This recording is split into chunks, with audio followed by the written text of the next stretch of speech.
제 이름은 이연자, 올해 72입니다. 제 하루는 이 도시가 가장 깊은 잠에 빠져 있는 새벽 4시 반에 시작돼요. 창밖은 아직 한밤중이고 세상의 모든 소음이 잦아든 그 시간에 저는 소리 없이 이부자리를 정돈하고 안방을 나섭니다. 평생을 이렇게 살아왔더니 이제는 자명종 소리보다 제 몸이 먼저 시간을 알아챕니다. 밤새 뻣뻣하게 굳어있던 무릎을 몇 번 주무르고 나면 어김없이 하루의 전쟁이 저를 기다리고 있었죠. 거실에는 어젯밤 아들 내외가 어질러 놓은 흔적들이 가득했습니다. 소파 위에는 아무렇게나 벗어 던진 양말이 뒹굴고 테이블 위에는 과자 부스러기와 음료수 캔이 그대로 놓여 있었어요. 그 풍경을 물끄러미 바라보다 저는 조용히 부엌으로 향했습니다.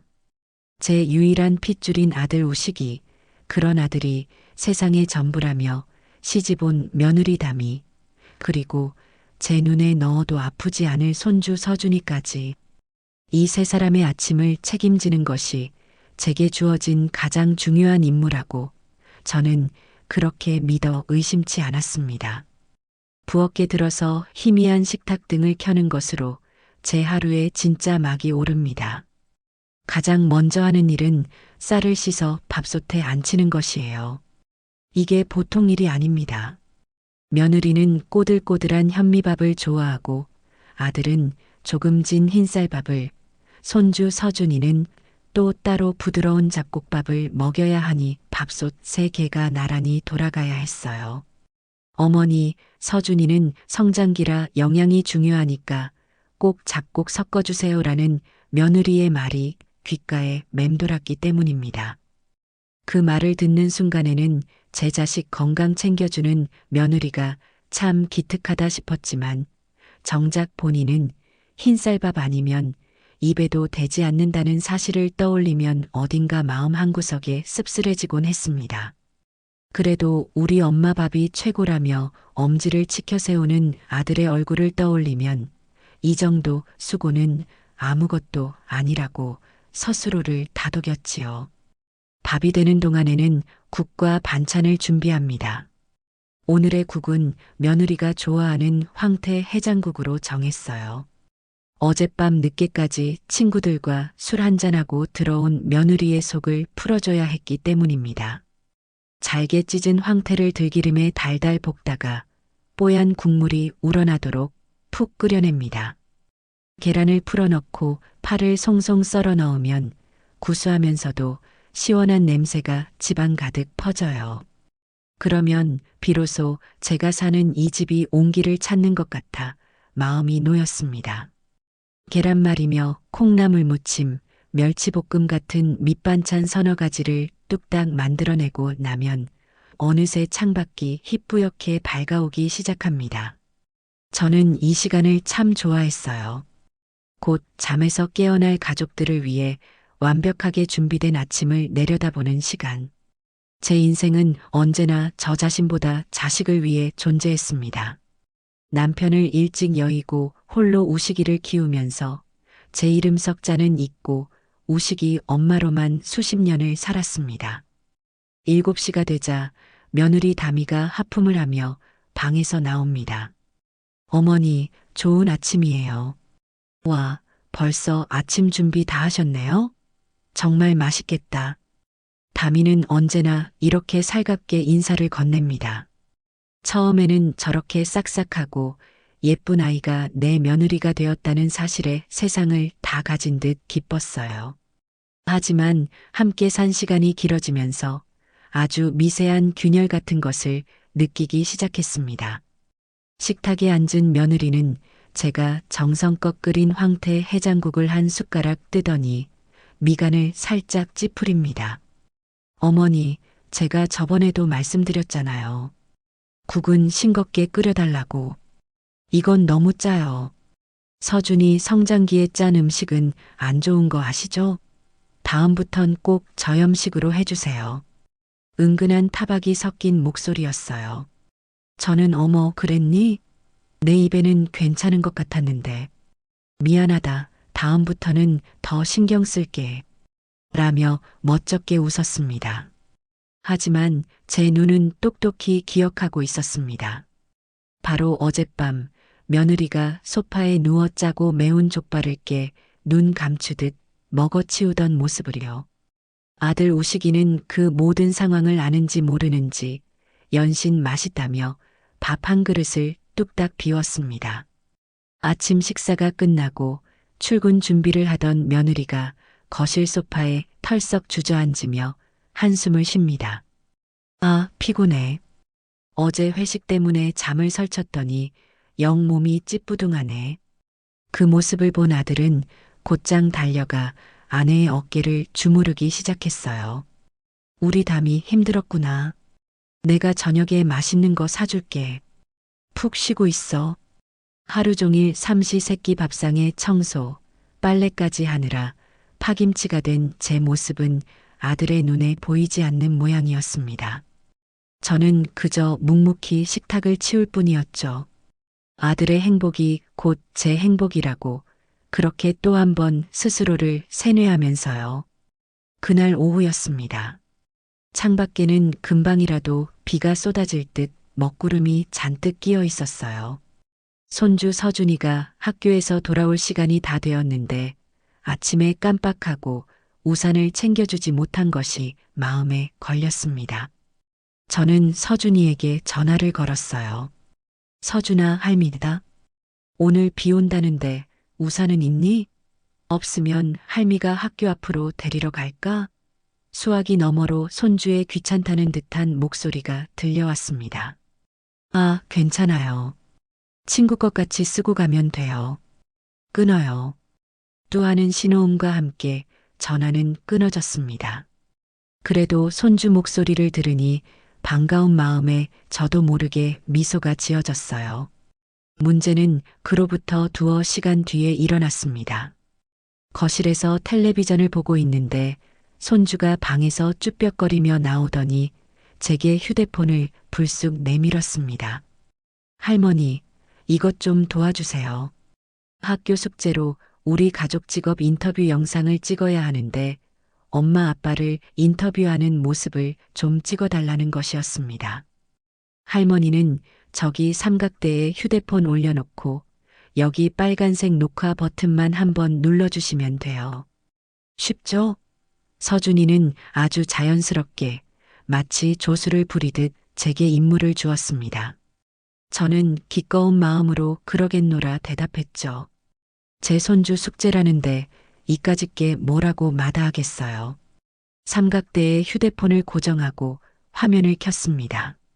아들 내외는 이미 소파에 나란히 앉아 세상에서 가장 화목한 부부인 척 자세를 잡고 있었어요. 저는 화면 속의 빨간색 녹화 버튼을 누르려고 손가락을 가져갔습니다. 그런데 이게 웬일일까요?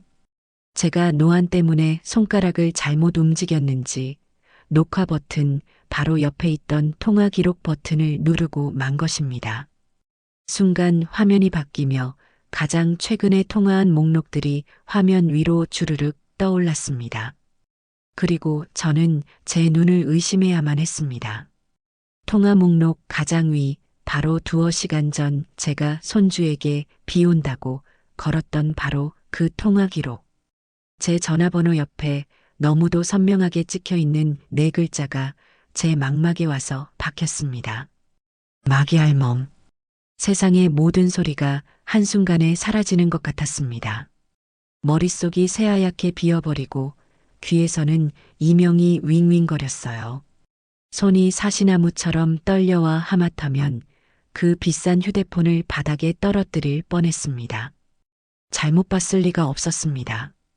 노안이 오긴 했어도 저토록 간단하고 끔찍한 네 글자를 오독할 만큼 제 눈이 어둡지는 않았으니까요. 할머니, 뭐 하세요? 빨리 녹화 버튼 눌러주세요. 손주의 재촉하는 목소리에 저는 간신히 정신을 차렸습니다. 저는 아무 일도 없었다는 듯 떨리는 손으로 녹화 버튼을 눌렀습니다. 카메라 렌즈 너머로 아들 내외의 가식적인 인터뷰가 시작되었습니다. 네, 저희는 서로를 존중하고 배려하며 아주 행복한 가정을 꾸리고 있답니다. 주말에는 꼭 함께 시간을 보내려고 노력하고요. 아들은 다정한 남편인 척 말했고 며느리는 현명한 아내인 척 고개를 끄덕였습니다.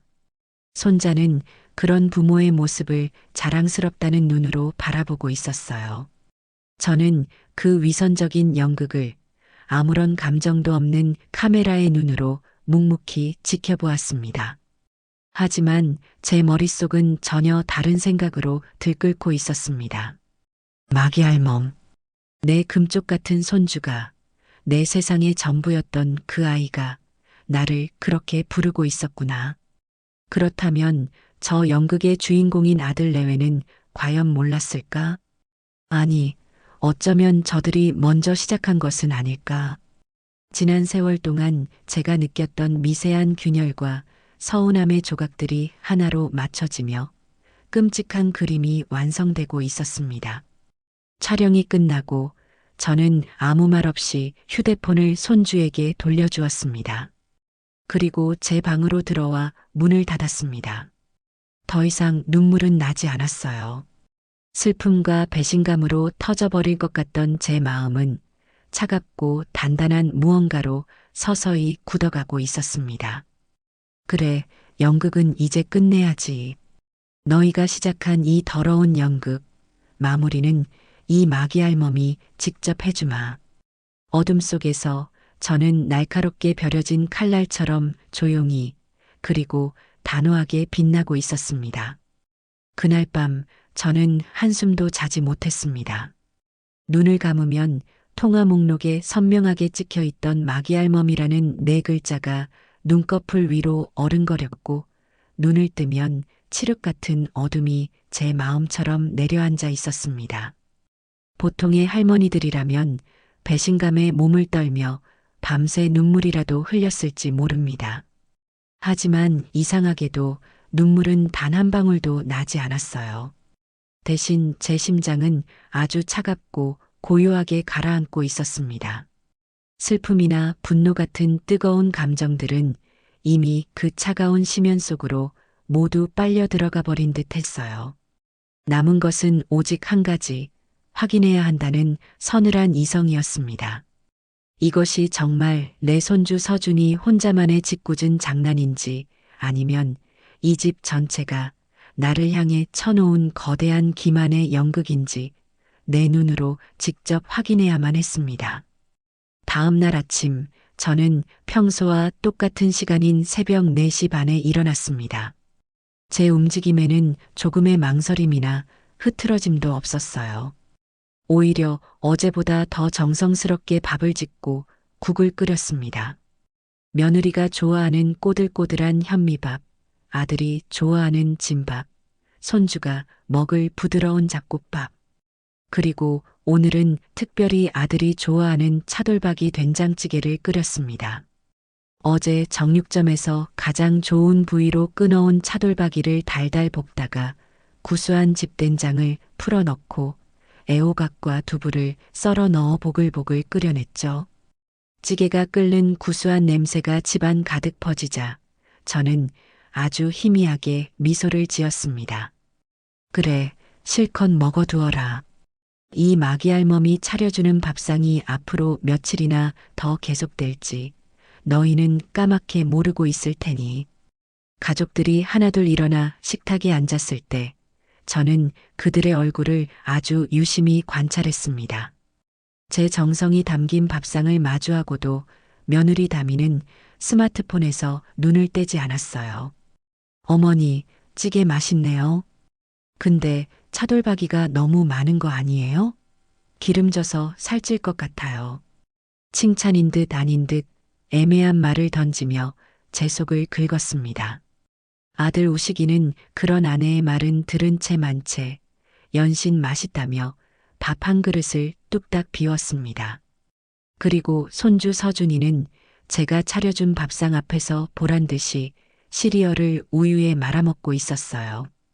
어제 마귀 할멈 사건의 주인공이라고는 믿기지 않을 만큼 태연한 얼굴이었습니다.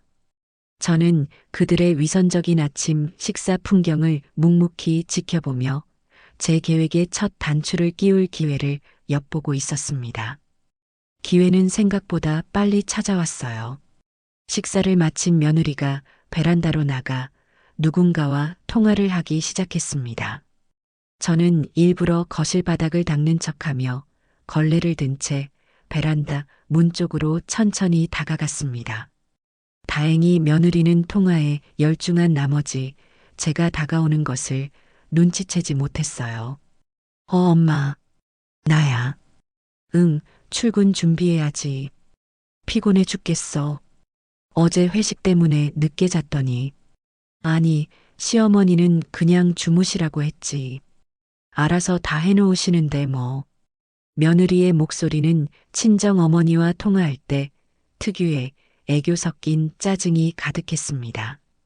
잠시 친정 어머니의 안부를 묻는 듯한 대화가 오가더니 이내 화제는 제게로 넘어왔습니다. 우리 시어머니?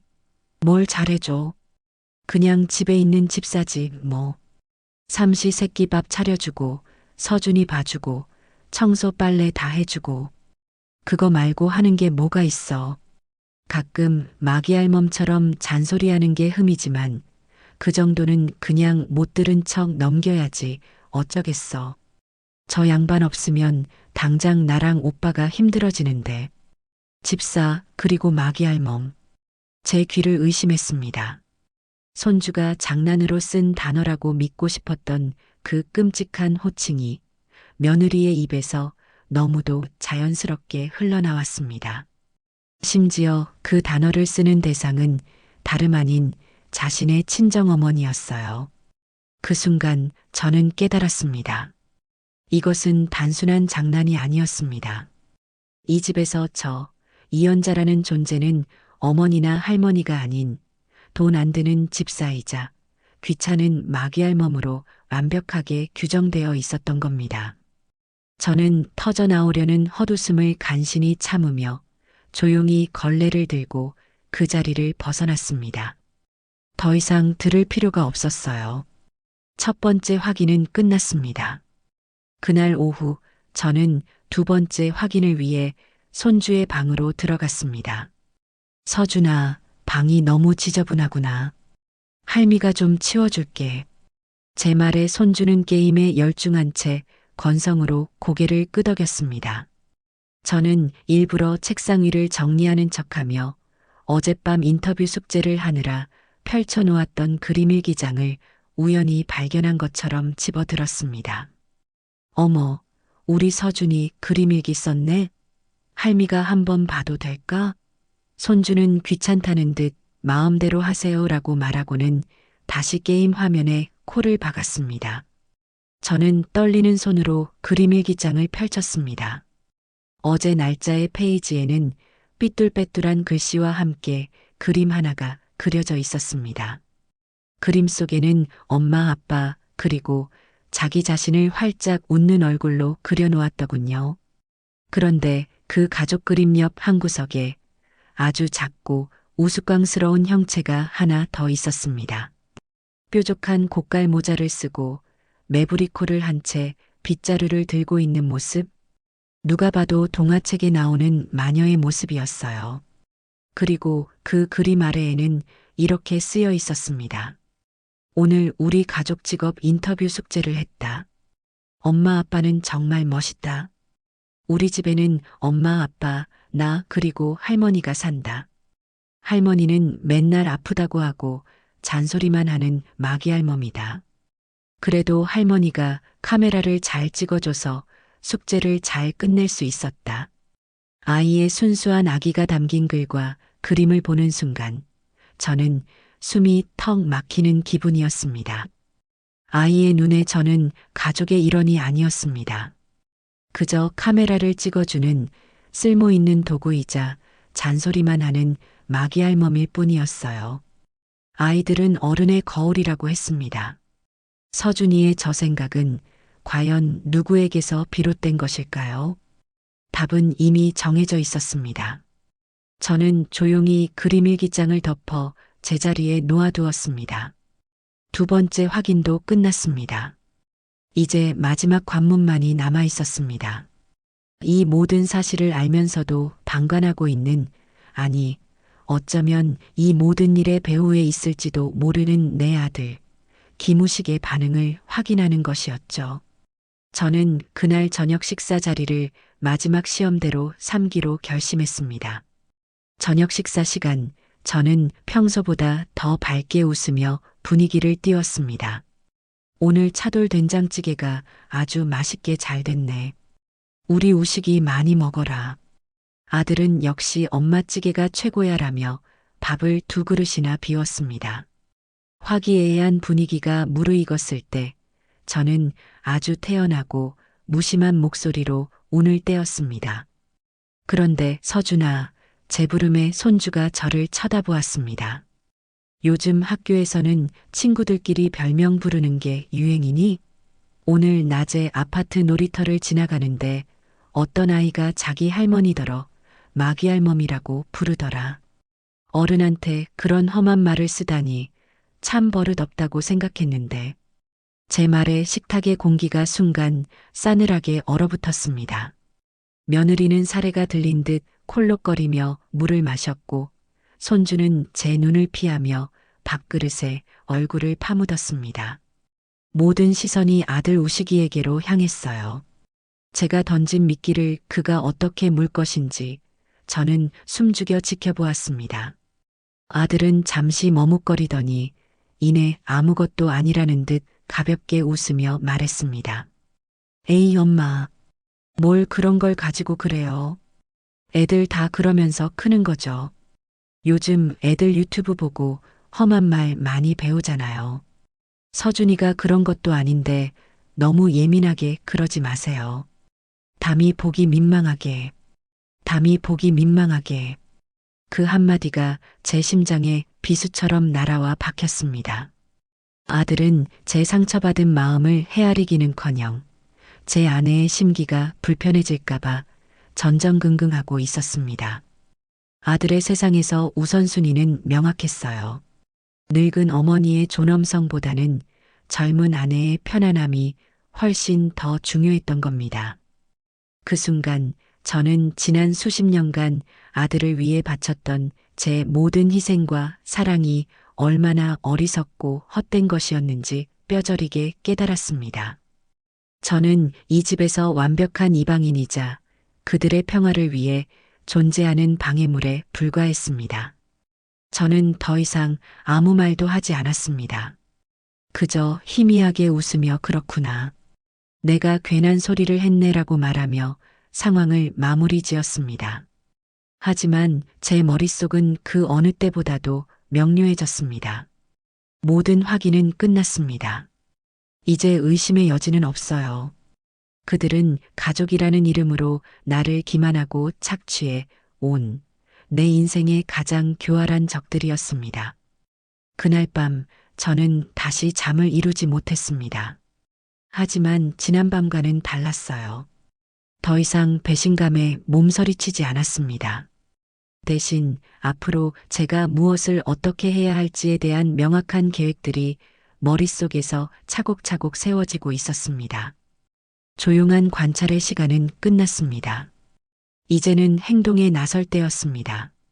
이 지긋지긋한 연극의 막을 내리고 내 인생의 온전한 주도권을 되찾기 위한 조용한 전쟁의 서막이 그렇게 밝아오고 있었습니다.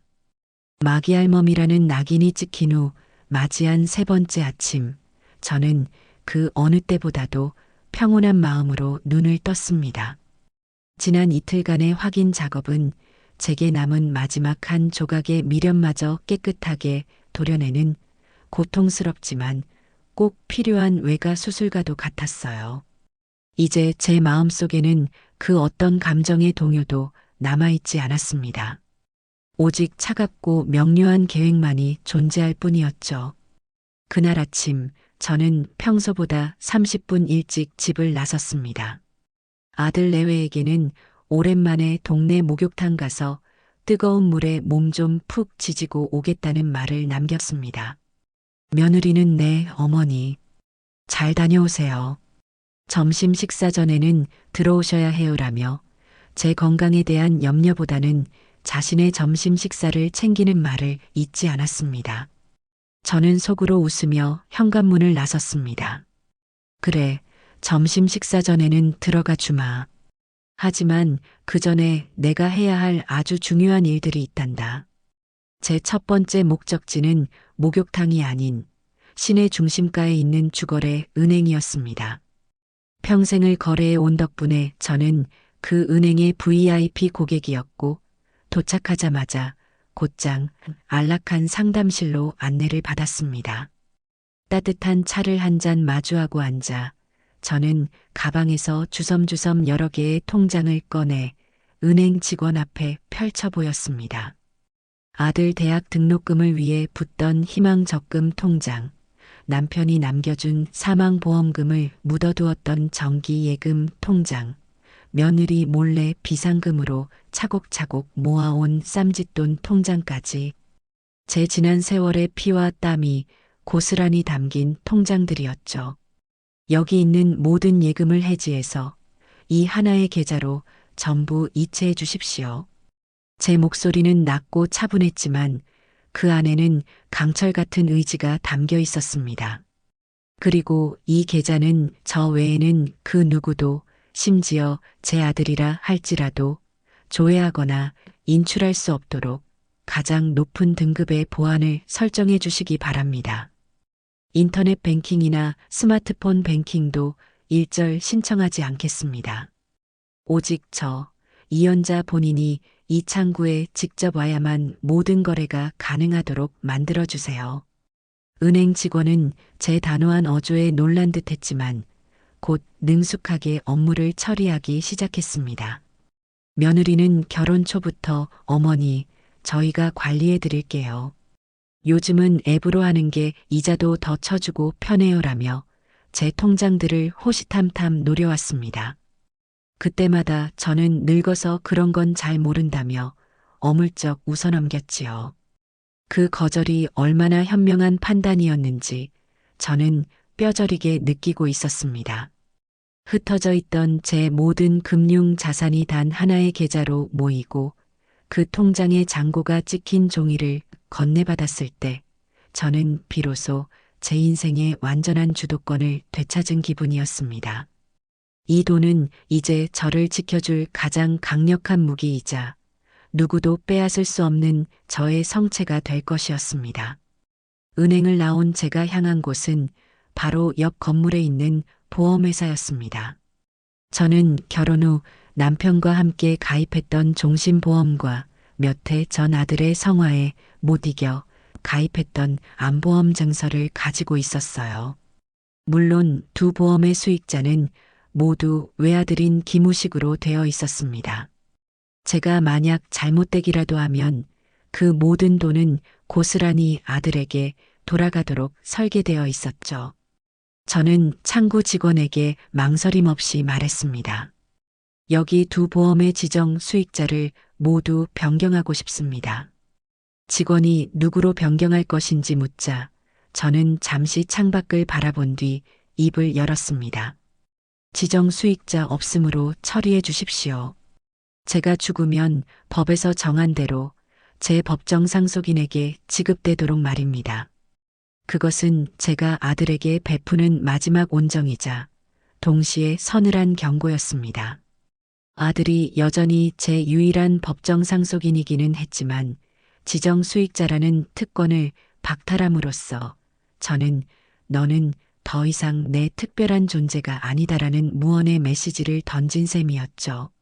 만약 아들이 제게 씻을 수 없는 잘못을 저지른다면 저는 언제든지 유언장을 통해 제 재산을 다른 곳에 기부할 수도 있다는 가능성을 열어둔 것입니다.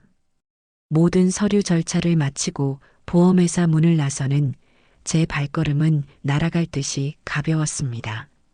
제 인생의 안전장치를 오롯이 저 자신을 위해 다시 설계한 기분이었습니다. 집으로 돌아오니 11시가 조금 넘은 시간이었습니다. 며느리는 소파에 누워 텔레비전을 보다가 저를 보더니 짜증 섞인 목소리로 말했습니다. 어머니, 왜 이렇게 늦게 오세요? 벌써 점심시간 다 됐는데. 배고파 죽겠어요. 저는 미안하다. 목욕탕에 사람이 많아서 좀 늦었네. 금방 차려주마라며 부엌으로 향했습니다. 제 등 뒤로 며느리가 무심하게 한마디를 더 던졌어요. 아, 맞다. 어머니, 오늘 은행 가신 김에 저희 생활비 계좌로 돈 좀 붙여주시지 그러셨어요. 마침 서준이 영어 학원비랑 제 카드값 낼 때가 돼서요. 한 300만 원 정도만 보내주시면 될 것 같아요.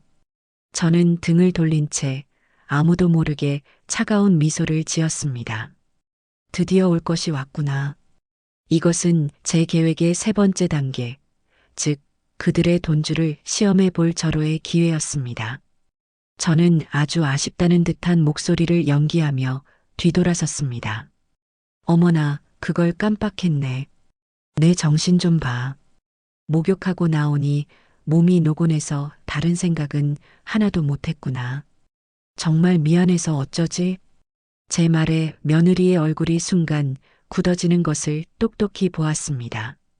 네, 그럼 돈 안 보내셨어요? 저 오늘 꼭 내야 하는데. 며느리의 목소리에는 노골적인 실망과 짜증이 묻어났습니다. 저는 더욱 미안한 표정을 지으며 말했습니다. 정말 미안하다. 내가 내일 아침 일찍 은행 가서 꼭 보내주마. 하루만 좀 기다려주렴. 며느리는 입을 삐죽 내밀고는 알았어요. 내일은 절대 잊지 마세요라고 말하며 다시 텔레비전으로 고개를 돌렸습니다. 그 모습은 마치 제때 먹이를 주지 않은 주인에게 투정을 부리는 애완동물 같았어요. 저는 그날 제 통장에 수억 원의 현금이 있음에도 불구하고 처음으로 그들에게 돈을 주지 않았습니다. 그것은 아주 사소한 시작이었지만 제게는 거대한 독립선언과도 같은 의미였습니다. 너희가 당연하게 누려왔던 모든 것들이 결코 당연한 것이 아니었음을 이제부터 뼈저리게 느끼게 해주마. 저는 속으로 다짐하며 그들을 위한 마지막 점심 식사를 준비하기 시작했습니다. 돈줄을 잠그는 첫 번째 시험을 성공적으로 마친 다음 날, 저는 제 계획의 가장 핵심적인 단계를 실행에 옮기기로 마음먹었습니다. 그것은 바로 이 집을 파는 것이었습니다. 이 집은 남편과 사별하고 홀로 아들을 키우며 제 평생의 피와 땀으로 지켜온 삶의 터전이었습니다. 동시에 아들 내외가 당연히 자신들의 것이라 믿어 의심치 않으며 기생하고 있는 안락한 보금자리이기도 했죠. 그들의 뿌리이자 울타리인 이 집을 없애버리는 것. 그것이야말로 그들에게 가장 큰 타격을 줄 수 있는 가장 확실한 방법이었습니다. 저는 아침 일찍 어제 약속한 대로 생활비 붙이러 은행 다녀오겠다는 말을 남기고 다시 집을 나섰습니다. 현관문을 나서는 제 등 뒤로 어머니, 이번 달엔 넉넉하게 넣어주셔야 해요. 라고 외치는 며느리의 목소리가 들려왔지만 저는 대답 없이 조용히 문을 닫았습니다. 제가 향한 곳은 당연히 은행이 아니었어요. 저는 동네에 번쩍이는 신식 중개사무소들을 모두 지나쳤습니다. 젊고 싹싹한 중개인들이 통유리창 너머로 호객행위를 하는 그곳들을 지나 허름한 골목 어귀에 자리한 대성부동산으로 향했습니다. 30년 넘게 이 동네를 지켜온 지금은 백발이 성성한 사장님이 홀로 낡은 주파나를 튕기며 운영하는 곳이었죠. 돌아가신 제 남편과도 막역한 사이였던 분이라 제 사정을 누구보다 잘 아는 믿음직한 사람이었습니다. 먼지 쌓인 유리문을 열고 들어서자 오래된 종이 냄새와 함께 구수한 보리차 냄새가 저를 맞았습니다. 돋보기 안경 너머로 저를 알아본 사장님이 화들짝 놀라며 자리에서 일어섰습니다. 아이고, 연자 씨 동생 아니신가? 이게 얼마만입니까? 귀한 걸음을 다 하셨네요. 저는 사장님의 인사에 가볍게 고개를 끄덕여 보인 뒤 그의 맞은편 낡은 가죽 소파에 깊숙이 앉았습니다. 그리고 조금의 망설임도 없이 품 안에서 세월의 흔적이 묻어나는 집문서가 담긴 묵직한 봉투를 꺼내 묵직한 소리를 내며 테이블 위에 올려놓았습니다. 사장님, 저 오늘 중대한 결심을 하고 왔습니다. 제 목소리는 낮고 차분했지만 그 안에는 흔들림 없는 의지가 담겨 있었습니다. 이 집을 팔아야겠습니다. 조건은 두 가지입니다. 시장에 나올 수 있는 최고가여야 하고 가장 빠른 시일 내에 그리고 가장 조용하게 처리되어야 합니다. 수수료는 걱정 마시고 두둑이 챙겨드리겠습니다. 제 말에 부동산 사장님의 입이 떡 벌어졌습니다.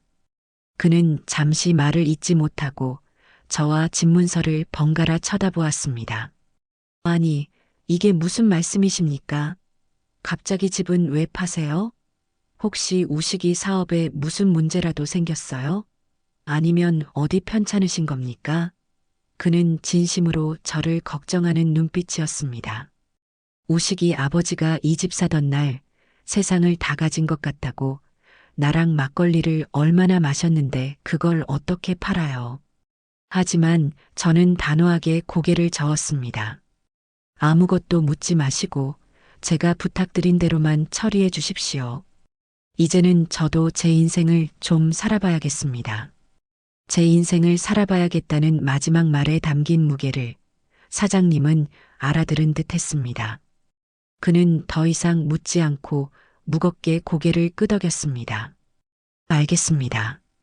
연자 씨 동생 뜻이 그렇다면야 제가 가진 모든 인맥을 동원해서 가장 좋은 조건으로 가장 조용하게 처리해 드리겠습니다.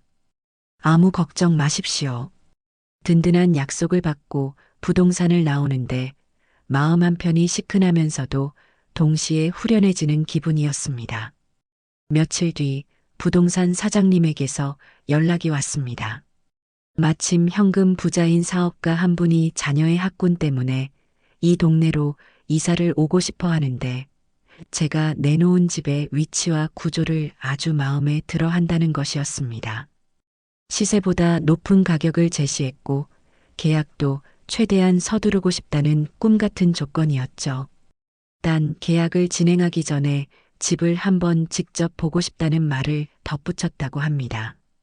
저는 아들 내외가 모두 출근하고 없는 평일 낮 2시로 약속을 잡았습니다. 약속 당일 저는 아침부터 집안 구석구석을 쓸고 닦으며 손님 맞을 준비를 했습니다.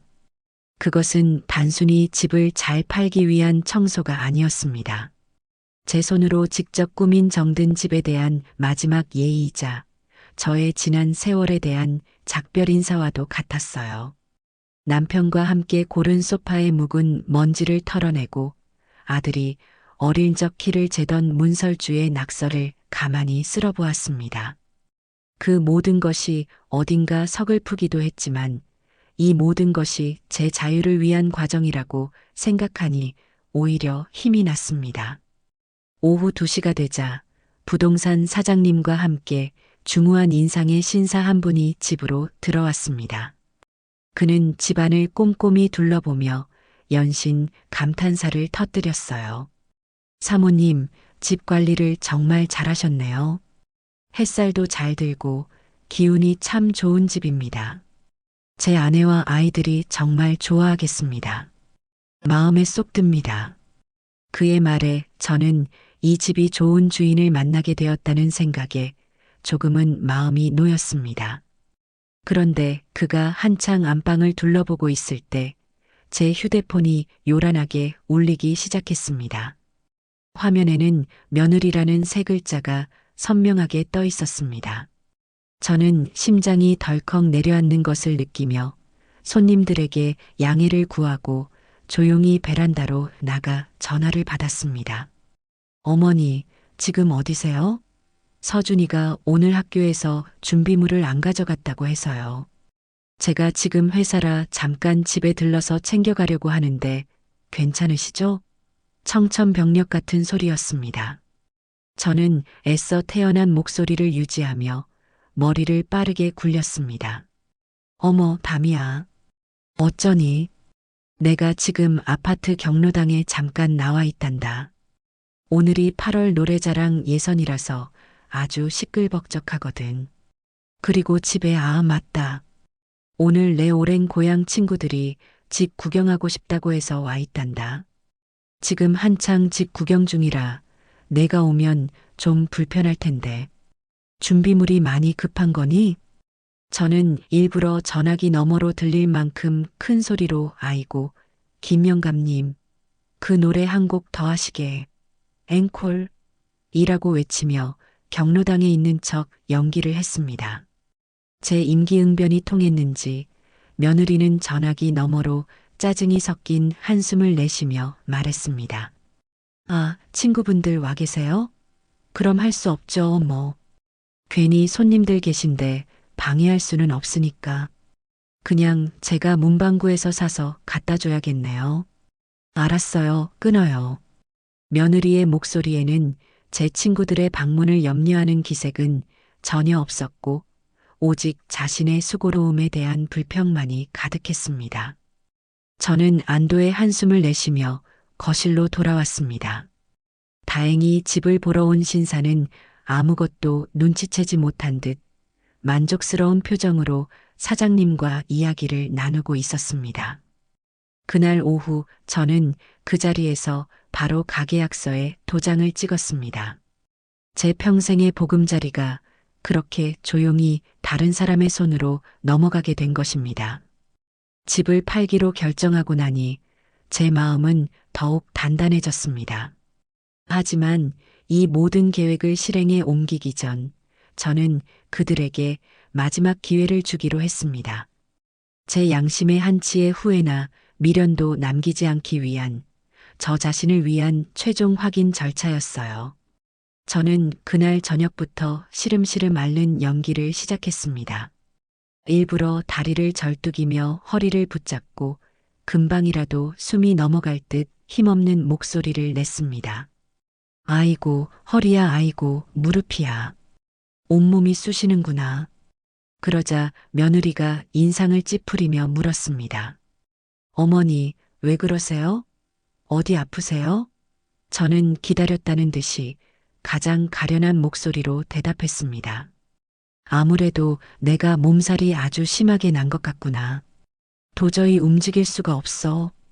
정말 미안하지만 오늘 저녁이랑 내일 서준이 등원은 너희가 좀 해줘야겠다. 수화기 너머로 순간 싸늘한 정적이 흘렀습니다. 제 건강을 걱정하는 다정한 목소리가 들려오리라는 기대는 애초에 하지도 않았습니다.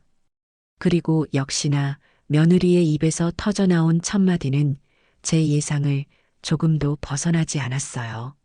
네, 어머니, 갑자기 이러시면 어떡해요. 저 오늘 한 달 전부터 약속 잡아놓은 동창회 있는데 새우까지 사놨단 말이에요. 그리고 오빠도 오늘 회식이라 늦는다고 했단 말이에요. 그럼 서준이는 어떡하라고요? 좀 미리 말씀해 주셨어야죠. 짜증과 원망이 가득한 얼음처럼 차가운 목소리였습니다. 저의 건강 상태에 대한 염려는 단 한 음절도 찾아볼 수 없었습니다. 오로지 자신의 계획이 틀어졌다는 사실에 대한 노골적인 불평뿐이었죠. 아들 역시 마찬가지였습니다. 제게 전화해서는 엄마 괜찮아? 병원 가봐야 하는 거 아니야? 근데 나 오늘 정말 중요한 회식이라 빠질 수가 없는데 내 승진이 걸린 문제라서 어쩌지? 라며 슬쩍 발을 뺐습니다. 저는 조용히 눈을 감았습니다. 마지막 남은 한 조각의 인간적인 기대마저 산산조각 나는 소리가 들리는 듯 했습니다. 저는 마지막 확인을 위해 가장 힘없는 목소리로 말했습니다. 병원에 가려면 너희가 좀 데려다 줘야 할 것 같은데 혼자는 도저히 못 가겠다. 그러자 며느리가 기다렸다는 듯 아주 명쾌한 해결책을 제시했습니다. 어머니, 걱정 마세요. 요즘엔 케어투게더라고 병원 안심 동행 서비스가 있더라고요. 앱으로 부르면 집 앞까지 와서 병원까지 안전하게 모셔다 주고 진료받는 동안 기다렸다가 약까지 타서 다시 집에 모셔다 주는 서비스예요. 저희 회사 동료들도 부모님 편찮으실 때 다 이거 쓴대요. 저희가 그걸로 불러드릴게요. 세상 참 좋아졌죠? 그 순간 저는 모든 것을 깨끗하게 포기했습니다. 그들에게 저는 더 이상 피를 나눈 가족이 아니었습니다. 그저 자신들의 편안한 삶을 위해 존재하는 기능적인 존재일 뿐, 그 기능이 멈추는 순간 앱으로 대체할 수 있는 서비스에 불과했던 겁니다. 저는 조용히 전화를 끊고 텅 빈 거실을 둘러보았습니다. 이 집 곳곳에 배어 있던 저의 헌신과 애정의 흔적들은 이제 차가운 배신감과 서늘한 결의로 완전히 뒤덮여 있었습니다. 모든 준비는 끝났어요. 이제 가면을 벗기고 이 지긋지긋한 연극의 막을 내릴 시간만이 남아 있었습니다. 운명의 날은 토요일 저녁으로 정해졌습니다. 그날은 제 계획의 활용점정을 찍는 날이자 제 인생을 올가매던 모든 족쇄를 끊어내는 해방의 날이 될 것이었습니다.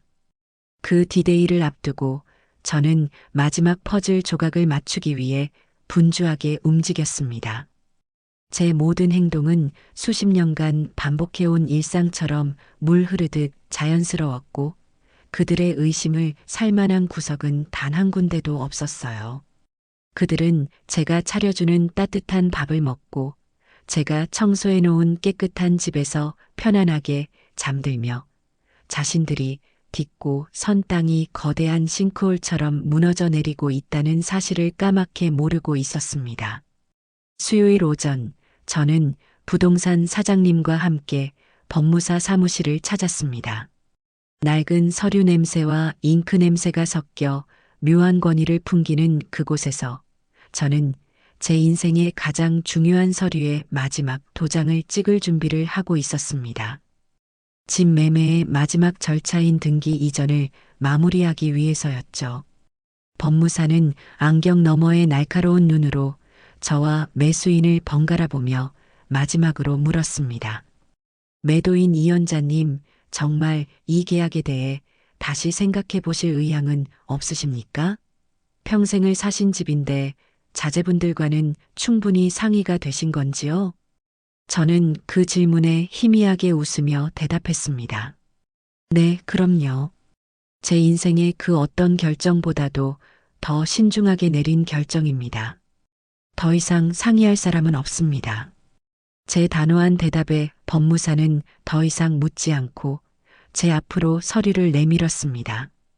제 평생이 담긴 집의 소유권이 타인에게 넘어가는 그 서류에 제 이름 석자를 쓰고 인주를 묻힌 묵직한 옥도장을 찍는 순간 제 마음은 이상할 정도로 평온했습니다. 문득 수십 년 전 젊은 남편과 함께 서툰 글씨로 이 집의 첫 번째 계약서에 이름을 쓰던 날이 떠올랐습니다. 그때는 희망과 설렘으로 가슴이 터질 것 같았는데 지금은 모든 것을 비워낸 자리에 찾아온 고요한 평화만이 가득했습니다. 보통 사람 같았으면 시원섭섭한 마음에 눈물이라도 한 방울 흘렸을 법도 한데 저는 오히려 수십 년 묵은 체증이 한순간에 쑥 내려가는 듯한 후련함을 느꼈습니다. 이 집은 더 이상 제게 안식처가 아니었습니다. 그들의 탐욕과 위선을 받아내는 거대한 그릇이자 저를 마귀알 몸으로 가둬두는 감옥이었을 뿐입니다.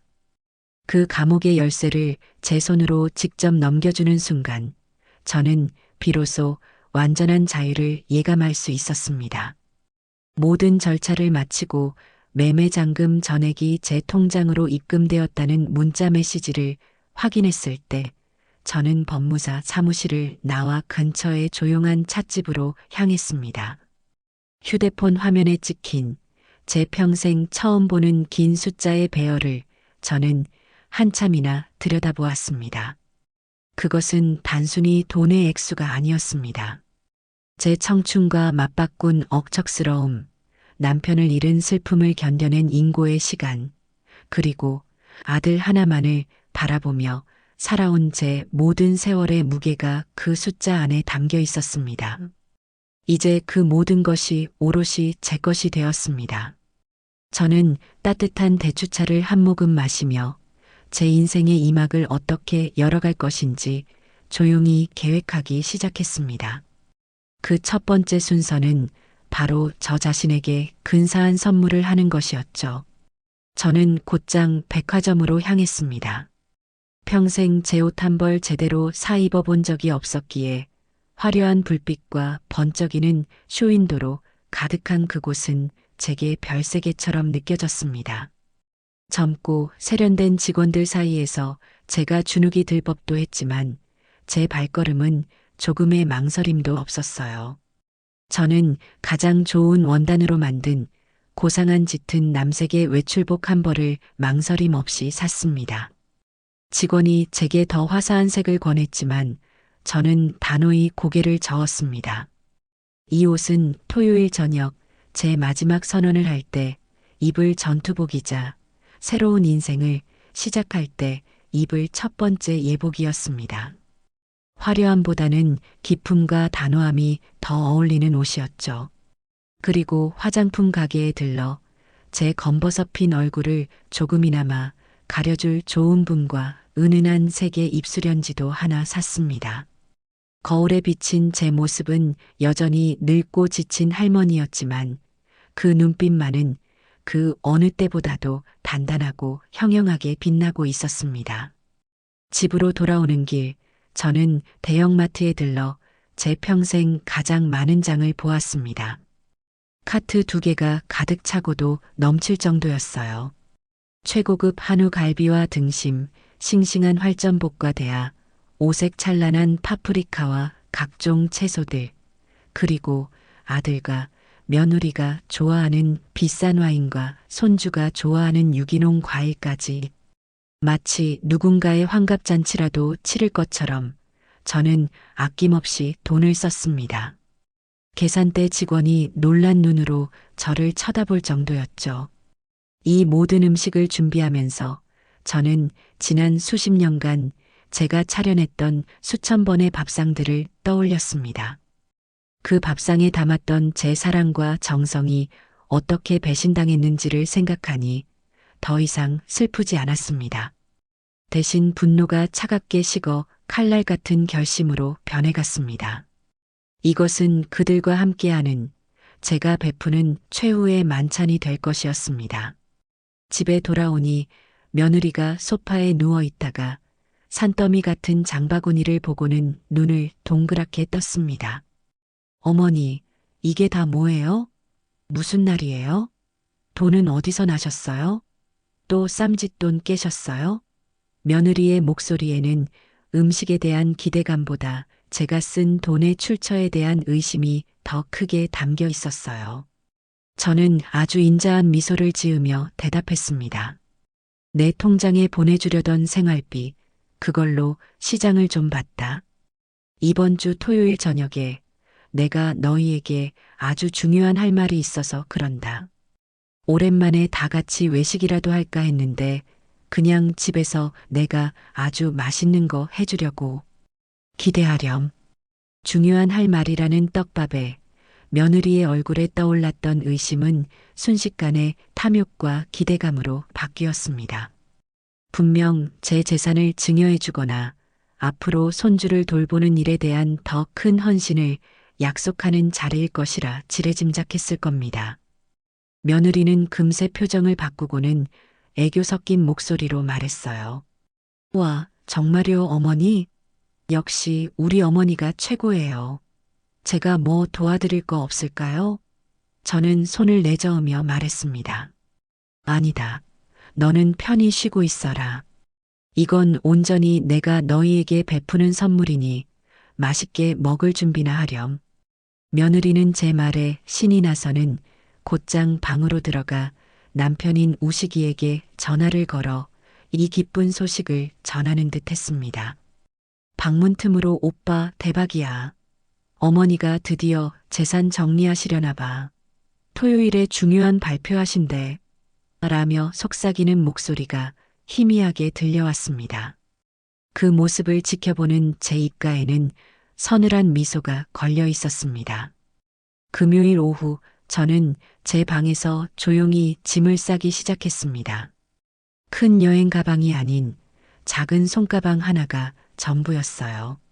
장롱 깊숙한 곳에서 잠자고 있던 남편이 마지막 생일에 선물해준 낡은 비단 손지갑과 시집 올 때 친정어머니가 유일하게 해주신 옷반지. 그것들은 제게 진정한 사랑을 주었던 사람들의 흔적이었습니다. 그리고 빛바랜 흑백 사진 한 장.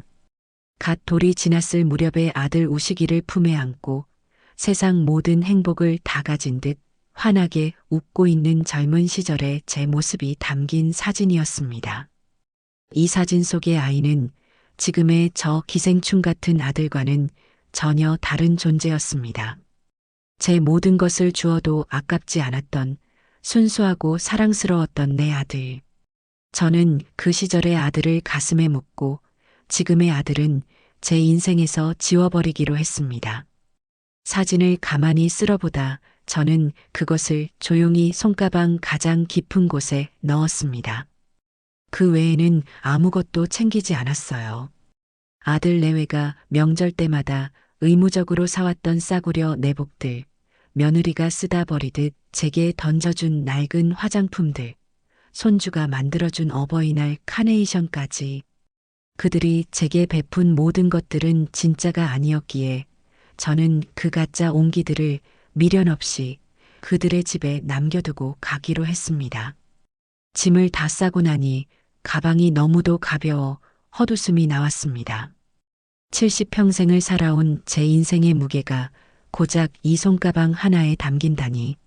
하지만 동시에 그 가벼움이 제게 날개를 달아줄 것만 같았습니다. 수십 년간 저를 짓눌러왔던 어머니라는 이름의 무게를, 할머니라는 책임감의 무게를 모두 내려놓은 기분이었습니다.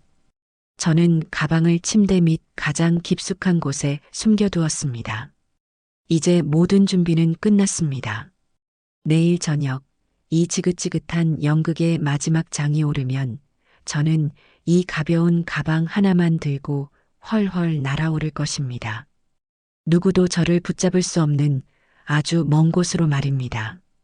결전의 날인 토요일 아침이 밝았습니다.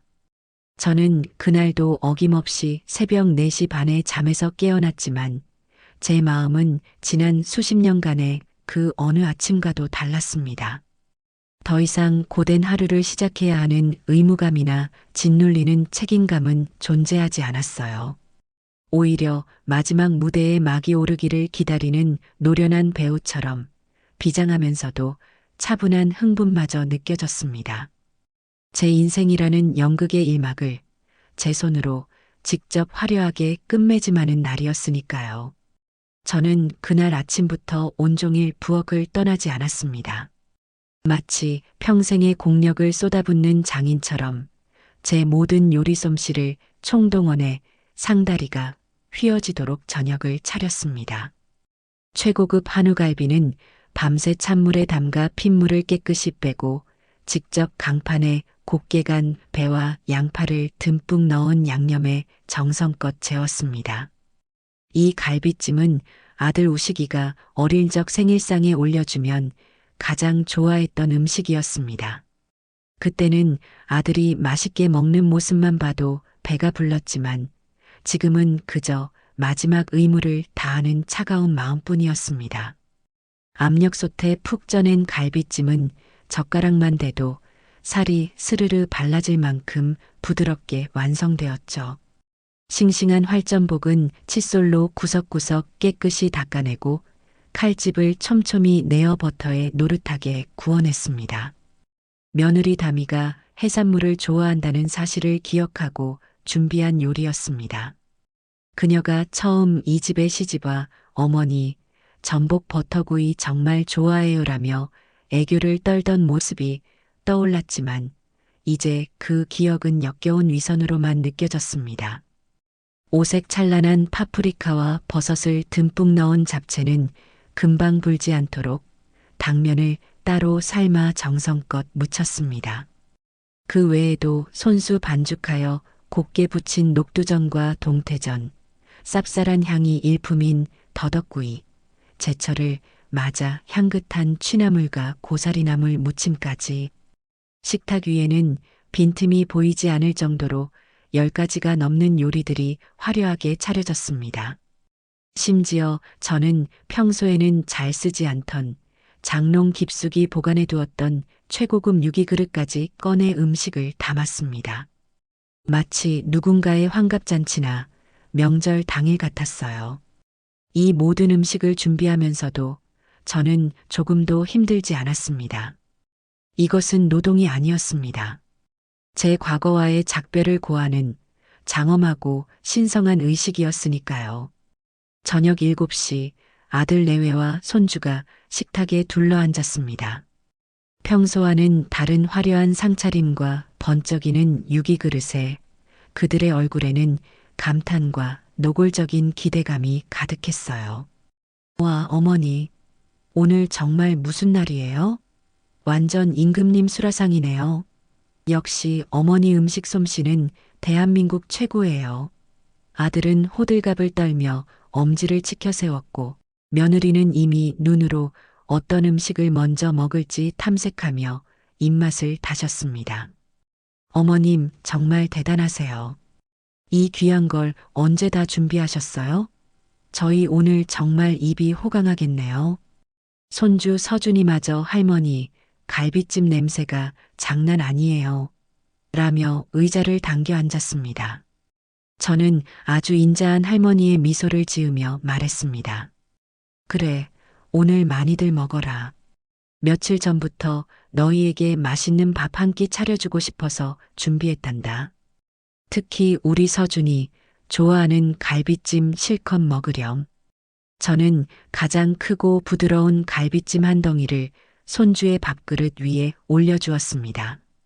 그들은 제 의도를 전혀 눈치채지 못한 채 눈 감추듯 음식을 먹어치우기 시작했습니다. 아들은 아내에게 가장 맛있는 전복을 집어주고 며느리는 아들에게 애교를 부리며 술을 따랐습니다. 그들만의 세상이었죠. 저는 그런 그들의 모습을 하나하나 제 눈에, 제 마음에 새기며 조용히 물만 마셨습니다. 제 앞에는 밥 한 술 뜨지 않은 깨끗한 그릇만이 놓여 있었지만 그들은 너무도 식사에 열중한 나머지 그 사실조차 알아채지 못했습니다. 네, 이것은 그들과 함께하는 제가 베푸는 최후의 만찬이었습니다. 실컷 먹어두어라. 이 마귀알몸이 차려주는 마지막 밥상이니.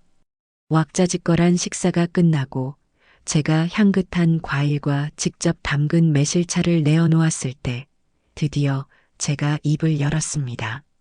시끌벅적하던 식탁에 순간 정적이 흘렀고 배를 두드리던 아들과 며느리는 드디어 올 것이 왔다는 듯 자세를 고쳐 앉고 기대감 어린 눈으로 저를 바라보았습니다. 분명 제 입에서 나올 중요한 할 말이 자신들의 미래를 보장해줄 달콤한 유산 상속 이야기이거나 최소한 손주 학원비라도 두둑이 보태주겠다는 약속일 것이라 굳게 믿고 있는 눈치였습니다. 오늘 이렇게 다 모이라고 한 건 다른 게 아니다. 저는 찻잔을 내려놓고 정면으로 며느리 다미를 똑바로 쳐다보았습니다. 제 서늘하고 고든 시선을 마주한 다미의 눈이 미세하게 흔들리는 것을 놓치지 않았어요. 다미야, 내가 며칠 전에 내 시어미의 이름을 내 손주 휴대폰에서 우연히 봤다. 제 말에 다미의 얼굴이 눈에 띄게 굳어졌습니다. 아들 우식이는 무슨 영문인지 몰라 엄마 갑자기 그게 무슨 이라며 저와 다미를 번갈아 쳐다볼 뿐이었죠. 저는 잠시 말을 멈추고 그 숨막히는 정적을 즐겼습니다.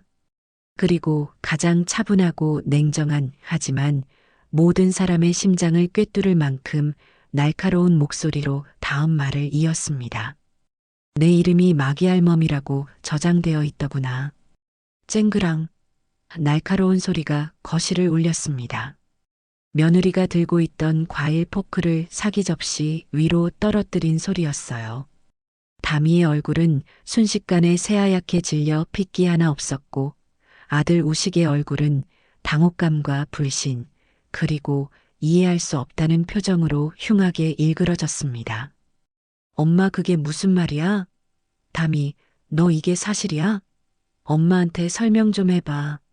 아들의 다그침에 며느리는 입술을 파르르 떨며 필사적으로 변명을 쥐어짰습니다. 목소리는 심하게 떨리고 있었어요.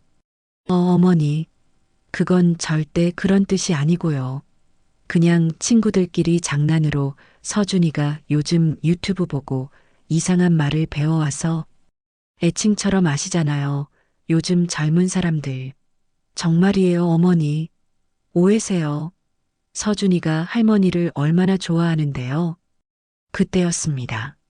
저는 기다렸다는 듯이 며느리의 구차한 변명을 산산조각 낼 마지막 카드를 꺼내 들었습니다. 저는 피식하고 경멸이 가득 담긴 웃음까지 터뜨렸습니다. 제 웃음소리에 며느리의 얼굴은 더욱 공포에 질려갔어요. 장난이라고? 애칭이라고? 저는 찻잔을 들어 한 모금 마신 뒤 찻잔을 내려놓으며 나지막이 말했습니다. 그래, 100번 양보해서 그건 서준이의 짓궂은 장난이었다고 치자. 그럼 며칠 전 내 친정어미와 통화하면서 우리 시어머니 그냥 집에 있는 집사지 뭐. 가끔 마기알멈처럼 잔소리하는 게 흠이지만 이라고 말한 것도 그저 장난이었겠구나. 제가 그녀의 말을 토씨 하나 틀리지 않고 그대로 읊자 며느리의 동공이 지진이라도 난 듯 격렬하게 흔들렸습니다. 자신의 비밀스러운 뒷담화를 제가 모두 알고 있었다는 사실에 경악을 금치 못하는 얼굴이었어요. 그 한마디에 모든 상황은 종료되었습니다. 며느리는 더 이상 아무런 변명도 하지 못하고 잿빛이 된 얼굴로 고개를 푹 숙였습니다. 모든 진실을 알아버린 아들은 배신감에 찬 눈으로 아내를 그리고 어쩔 줄 모르겠다는 참담한 눈으로 저를 바라보았습니다. 저는 그 순간 자리에서 천천히 일어났습니다. 그리고 제 인생을 건 가장 장엄하고 비장한 마지막 선언을 시작했습니다. 제 목소리는 떨리지 않았습니다. 오히려 얼음장처럼 차갑고 단단했으며 한 음절 한 음절이 비수처럼 날아가 그들의 심장에 박혔습니다. 나는 너를 아들로 키우고 너를 며느리로 맞아 내 모든 것을 내주었다. 내 남은 인생은 너희의 행복을 위해 존재한다고 믿었다. 하지만 너희는 그 고귀한 시간 동안 나를 마기알멈과 집사로 취급하며 뒤에서 비웃고 모욕했구나. 지난 수십 년간 나는 우식이 엄마로 그리고 서준이 할머니로 살았다. 내 이름 이연자는 잊은 지 오래였지. 그런데 너희는 내게 새로운 이름까지 지어주었더구나. 고맙다.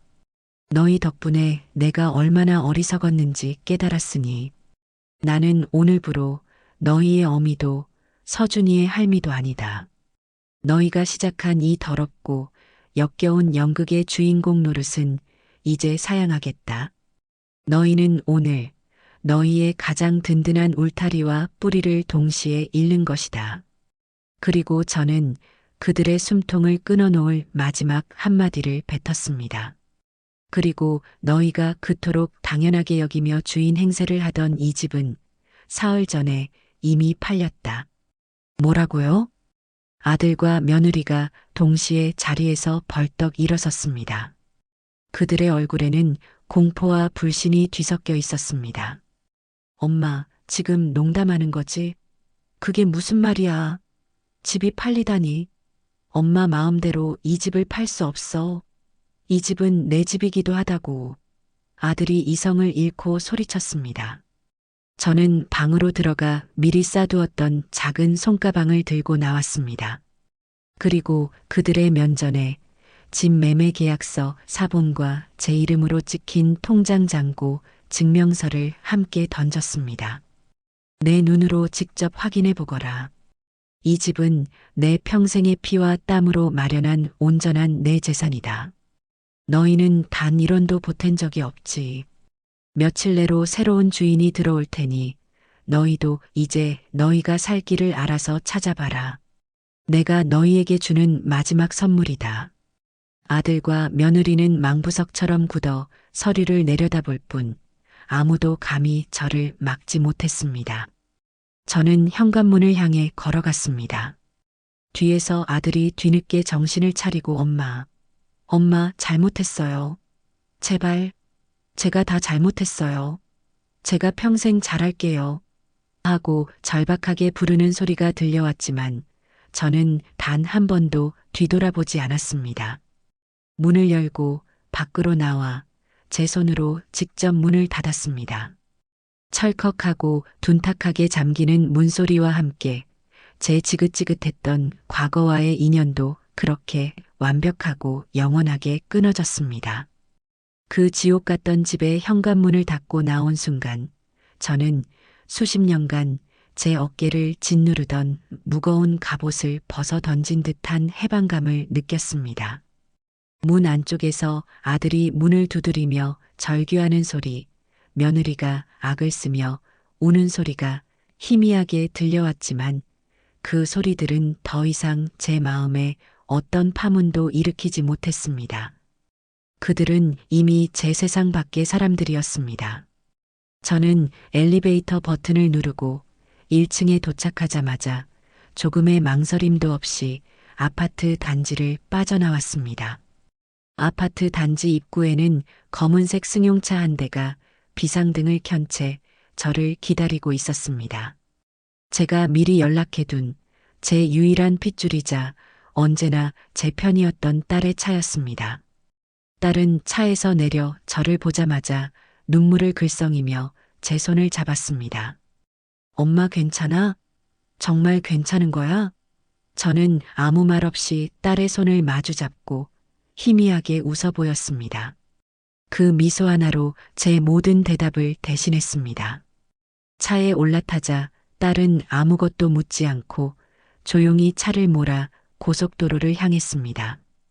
빠르게 스쳐 지나가는 차창 밖 풍경을 보며 저는 제가 평생을 살았던 동네가 한순간에 낯설게 느껴지는 기묘한 감각에 휩싸였습니다.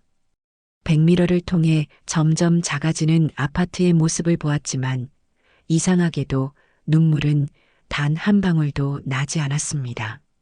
오히려 제2의 인생을 향해 달려가는 지금 이 순간이 제 인생에서 가장 자유롭고 평온하게 느껴졌습니다. 딸이 미리 마련해둔 시내의 한적한 호텔에 도착한 저는 방에 들어서자마자 가장 먼저 제 낡은 휴대폰을 꺼내 들었습니다. 그리고 주저없이 전원 버튼을 길게 눌러 껐습니다. 뒷덮개를 열어 유심칩을 빼낸 뒤 저는 가방에서 작은 손톱깎이를 꺼내 그 플라스틱 조각을 망설임 없이 두 동강 내어버렸습니다. 제 과거와 연결된 마지막 끈이었던 그 작은 칩 조각을 저는 휴지통에 버렸습니다. 이제 그들의 절규도 가식적인 사과도 비겁한 변명도 더 이상 제게 닿을 수 없었습니다. 다음 날 아침 약속대로 부동산 사장님에게서 전화가 걸려왔습니다. 제 딸의 새 휴대폰으로 걸려온 전화였죠. 아들 내외가 밤새 부동산으로 찾아와 집이 정말 팔린 게 맞냐며 난동을 부렸다는 소식이었습니다. 사장님은 걱정 마십시오. 계약은 법적으로 완벽하게 끝났고 잔금까지 모두 치러졌으니 이제 와서 되돌릴 수 있는 건 아무것도 없습니다.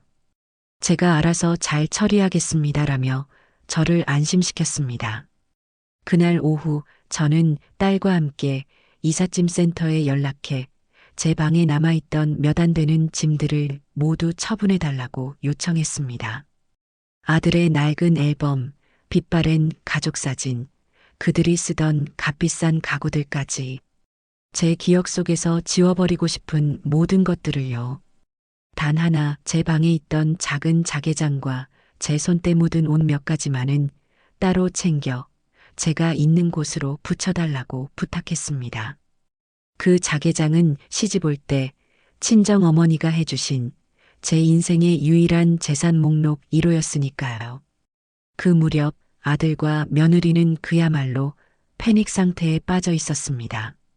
딸을 통해 전해 듣기로 그들은 제가 잠시 화가 나 집을 나갔을 뿐 며칠만 지나면 손주가 보고 싶어서라도 돌아올 것이라고 안일하게 믿었다고 해요.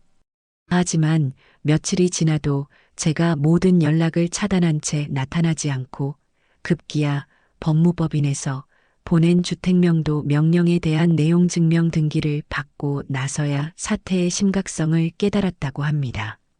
내용 증명에는 일주일 내로 집을 비우지 않을 시 법적 절차에 따라 강제 집행을 진행할 것이라는 서늘한 문구가 적혀 있었다고 합니다.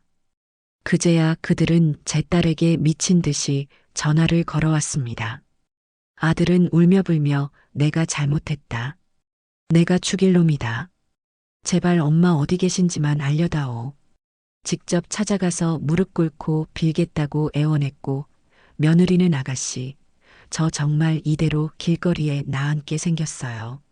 서준이는 어떡해요. 제발 한 번만 도와주세요라며 동정심에 호소했다고 합니다. 하지만 제게 모든 진실을 듣고 누구보다 분노하고 있던 딸은 그들의 호소를 냉정하게 잘라냈습니다. 오빠 다시는 나한테 이런 일로 전화하지 마.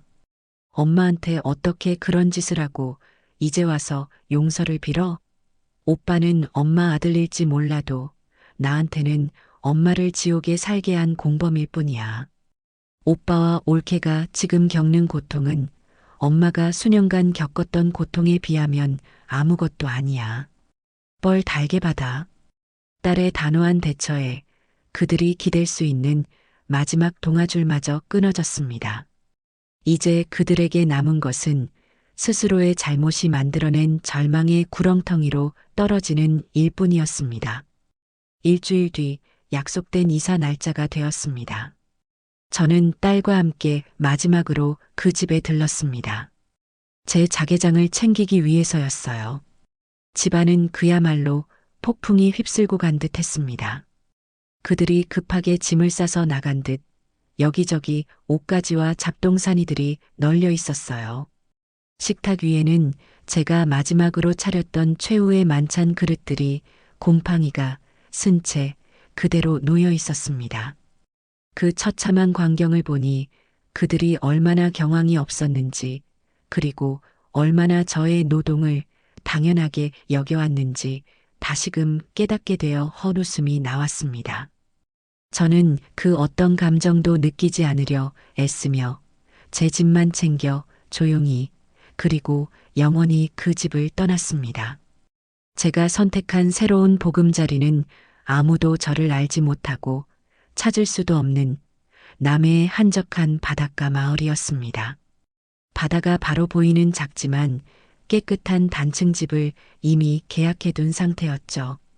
서울역 플랫폼에 서서 남쪽으로 향하는 KTX에 몸을 실었을 때 저는 비로소 제가 들이마시는 공기의 질감이 달라졌음을 느꼈습니다. 지난 72년간 제 폐부를 채웠던 것은 늘 희생과 인내라는 이름의 무거운 공기였어요. 기차의 목적지는 남해가 아닌 그곳으로 가는 길목에 있는 도시 진주였습니다. 기차가 서울의 잿빛 빌딩 숲을 벗어나 초록빛 들판을 달리기 시작했을 때 저는 창밖으로 빠르게 스쳐 지나가는 풍경들을 보며 아주 오랜만에 아이처럼 가슴이 뛰는 것을 느꼈습니다. 2시간이 조금 넘어 진주역에 내려 저는 다시 남해로 향하는 시외버스에 올랐습니다. 낯선 도시의 버스터미널에서 다음 차를 기다리는 동안 제 주변의 모든 것이 새롭게 느껴졌습니다. 구수한 사투리가 오가는 소리, 처음 보는 지역 막걸리, 광고판, 낯선 행선지를 알리는 안내 방송까지. 그 생경함 속에서 저는 제가 과거와 완벽하게 단절된 새로운 공간에 와 있다는 사실을 실감할 수 있었습니다.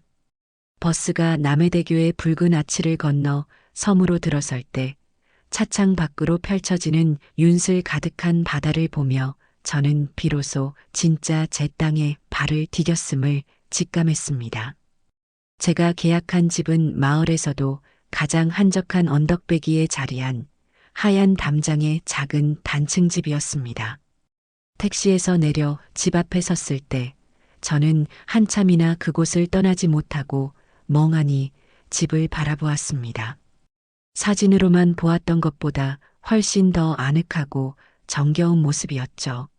낡았지만 정갈하게 관리된 외관, 지붕을 타고 흐르는 담쟁이 덩굴, 그리고 마당 한편에 늠름하게 서 있는 가지마다 주홍빛 감이 주렁주렁 열린 커다란 감나무까지, 그 모든 것이 마치 오랫동안 저를 기다려온 것처럼 따뜻하고 살갑게 느껴졌습니다. 이 집은 더 이상 아들 내외의 안락함을 위해 존재하는 공간이 아니었습니다. 오직 저, 이연자 한 사람만을 위한 저의 첫 번째 진짜 내 집이었죠. 묵직한 철제 대문을 열고 안으로 들어서자 가장 먼저 저를 반긴 것은 방치되어 무성하게 자란 잡초들이었습니다. 마당이라기보다는 작은 정글에 가까웠어요. 하지만 제 눈에는 그 잡초들마저 사랑스러워 보였습니다. 그 너머에 펼쳐질 저의 새로운 삶을 위한 제가 직접 가꾸고 일궈나가야 할 희망의 땅처럼 느껴졌기 때문입니다. 집안은 며칠간 비어 있었음에도 불구하고 남향으로 난 커다란 창 덕분에 햇살이 가득 들어와 따뜻하고 밝았습니다. 저는 가방을 내려놓고 거실 한가운데에 한참을 서서 집안 구석구석을 눈에 담았습니다. 아무도 없는 집, 오직 저 하나뿐인 공간. 무섭거나 외롭지 않았습니다. 오히려 수십 년 만에 처음으로 완벽한 자유와 고요한 평화를 느꼈습니다. 저는 가장 먼저 집안의 모든 창문을 활짝 열어젖혔습니다. 묵은 공기가 빠져나가고 상쾌한 바닷바람이 집안 가득 들어와 저를 부드럽게 감쌌습니다. 마치 이 집이 제게 잘 왔다고, 이제 편히 쉬라고 위로를 건네는 것만 같았습니다. 그날 오후 서울에서 붙인 제 유일한 재산 목록 1호인 자개장이 도착했습니다. 이삿짐 센터 직원들이 조심스럽게 자개장을 안방에 내려놓았을 때 저는 비로소 이 집이 온전히 제 공간이 되었음을 실감할 수 있었습니다. 친정 어머니의 손때가 묻은 자개장 위로 따스한 햇살이 쏟아져 내리는 모습을 보며 저는 마음속으로 다짐했습니다.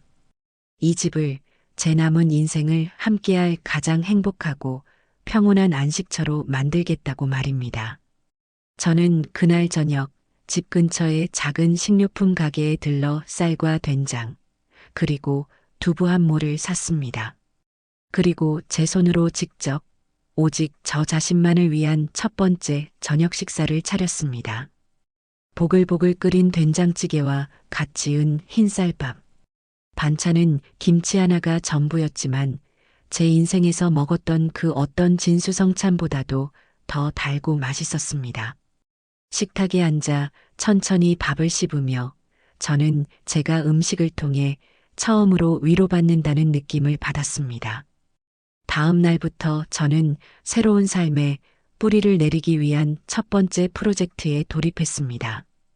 바로 무성한 잡초로 뒤덮인 마당을 저만의 작은 텃밭으로 가꾸는 일이었습니다. 저는 난생 처음으로 몸빼 바지를 입고 밀짚 모자를 눌러 쓴 채 호미와 낫을 들고 마당으로 나섰습니다. 처음 해보는 밭일은 생각보다 고됐습니다. 제 키만큼 자란 잡초들을 베어내는 일도, 땅속 깊이 뿌리내린 질긴 잡초 뿌리를 캐내는 일도, 딱딱하게 굳은 땅을 일구는 일도 허리와 무릎에 큰 부담을 주었죠. 하루 종일 쪼그려 앉아 일을 하고 나면 온몸이 쑤시고 아팠지만 이상하게도 마음만은 날아갈 듯이 가벼웠습니다. 땀을 흘리며 땅을 파헤칠 때마다 제 마음속에 응어리져 있던 분노와 슬픔의 찌꺼기들이 함께 뽑혀 나가는 듯한 기분이 들었기 때문입니다. 며칠간의 고된 노동 끝에 잡초로 가득했던 황무지는 마침내 깨끗하고 부드러운 흙을 드러냈습니다. 저는 동네 읍내에 있는 종묘상에 찾아가 상추와 깻잎, 고추와 방울토마토 모종을 사왔습니다. 종묘상 주인은 제 서툰 질문에도 친절하게 답해주며 흙 고르는 법부터 거름 주는 법까지 차근차근 알려주었어요. 서울서 오셨나 봐요? 여긴 공기가 좋아서 뭘 심어도 쑥쑥 잘 자랄 겁니다. 농사일이 힘들어도 직접 키운 거 따먹는 재미가 쏠쏠하지요. 주인의 구수한 사투리와 따뜻한 격려에 저는 낯선 곳에 대한 두려움 대신 따뜻한 정을 느낄 수 있었습니다. 정성껏 고른 흙에 모종을 하나하나 심고 물을 흠뻑 주었을 때 저는 제 손으로 직접 새로운 생명을 심었다는 사실에 가슴 벅찬 감동을 느꼈습니다. 매일 아침 눈을 뜨면 가장 먼저 텃밭으로 나가 밤새 조금씩 자라난 새싹들을 확인하는 것이 제 새로운 일과가 되었습니다. 그 작은 생명들이 햇살을 받고 무럭무럭 자라나는 모습을 보는 것만으로도 제 메마른 마음에 새로운 활력이 돋아나는 것 같았어요. 텃밭 가꾸기에 어느 정도 익숙해질 무렵 저는 용기를 내어 새로운 도전에 나서기로 했습니다. 바로 동네 문화센터에 내 인생의 자서전 쓰기 강좌에 등록한 것입니다. 평생 누군가의 엄마, 누군가의 할머니로만 살아왔지. 정작 나, 이연자의 인생에 대해 깊이 생각해 본 적이 없었기 때문입니다. 어쩌면 제 파란만장했던 삶을 글로 써내려가다 보면 과거의 상처를 치유하고 미래를 살아갈 힘을 얻을 수 있을지도 모른다는 막연한 기대감이 들었습니다. 강좌 첫날 저는 어색하고 떨리는 마음으로 강의실 문을 열었습니다. 안에는 저와 비슷한 연배의 대여섯 명의 어르신들이 먼저 와서 자리를 잡고 있었어요. 모두가 낯선 얼굴이었지만 그들의 눈빛에서는 새로운 배움에 대한 설렘과 기대가 묻어났습니다. 제가 머뭇거리며 뒷자리에 앉자 옆자리에 앉아있던 고운 인상의 한 분이 제게 먼저 말을 걸어왔습니다. 처음 오셨나 봐요? 저도 지난 학기부터 시작했는데 이거 정말 재미있어요. 저는 김정숙이라고 합니다. 그녀의 온화한 미소와 나지막한 목소리에 제 마음의 빗장이 조금은 열리는 기분이었습니다. 그렇게 저는 제 인생에서 처음으로 누군가의 무엇이 아닌 이연자라는 이름으로 새로운 관계를 맺기 시작했습니다. 수업이 시작되고 강사님은 우리에게 첫 번째 과제를 내주었습니다. 내 이름은 누구누구입니다라는 문장으로 시작하는 자기소개 글을 써오라는 것이었죠. 그날 밤 저는 식탁에 앉아 새하얀 원고지 위에 제 인생의 첫 문장을 써내려갔습니다. 내 이름은 이연자입니다. 그 간단한 문장을 쓰는데 제 손은 파르르 떨렸습니다. 지난 수십 년간 잊고 살았던, 아니, 빼앗겼던 제 이름을 되찾는 신성한 의식과도 같았어요. 저는 그날 밤 뜬 눈으로 제가 살아온 인생을 되돌아보며 원고지를 채워나갔습니다. 억척같이 시장에서 일하며 홀로 아들을 키웠던 젊은 날 남편을 먼저 떠나보내고 눈물로 밤을 지새웠던 슬픈 기억, 그리고 아들 내외의 집에서 마귀알 몸으로 살아야 했던 굴욕적인 시간까지 제 모든 과거를 정직하게 마주하고 글로 옮기는 작업은 골마 터진 상처를 제 손으로 직접 소독하는 것처럼 아프고 고통스러웠습니다. 하지만 한자 한자 써내려갈수록 제 마음은 오히려 가벼워지고 단단해졌습니다. 그리고 그 글의 마지막에 저는 이렇게 적었습니다. 그리고 나는 오늘 72년 만에 처음으로 진짜 나의 인생을 시작하려 합니다. 제 새로운 삶은 그렇게 조용하지만 단단하게 뿌리를 내리고 있었습니다. 남해의 잔잔한 파도처럼 평온했던 제 일상에 예상치 못한 파문이 일기 시작한 것은 계절이 바뀌어 스산한 가을바람이 불어올 무렵이었습니다. 과거의 망령들은 제가 아무리 멀리 도망쳐도 끈질기게 제 발목을 잡으려고 했어요. 하지만 이제 저는 더 이상 그들의 그림자에 휘둘리는 나약한 존재가 아니었습니다. 제 발은 이미 새로운 땅에 굳건히 뿌리를 내리고 있었으니까요. 그날 오후 저는 자서전 쓰기 수업을 마치고 친구가 된 정숙 씨와 함께 동네 찻집에서 따뜻한 대추차를 마시고 있었습니다. 저희는 각자 써온 글을 서로에게 읽어주며 서로의 인생을 위로하고 격려하는 시간을 보내고 있었죠. 그때 제 딸에게서 전화가 걸려왔습니다. 딸은 늘 제 평온을 깨뜨릴까봐 조심스러워하며 전화를 걸어왔기에 저는 직감적으로 서울에 무슨 일이 생겼음을 알 수 있었어요. 엄마, 미안해. 괜찮은 거 아는데 그래도 엄마는 알아야 할 것 같아서. 딸의 목소리는 무겁게 가라앉아 있었습니다.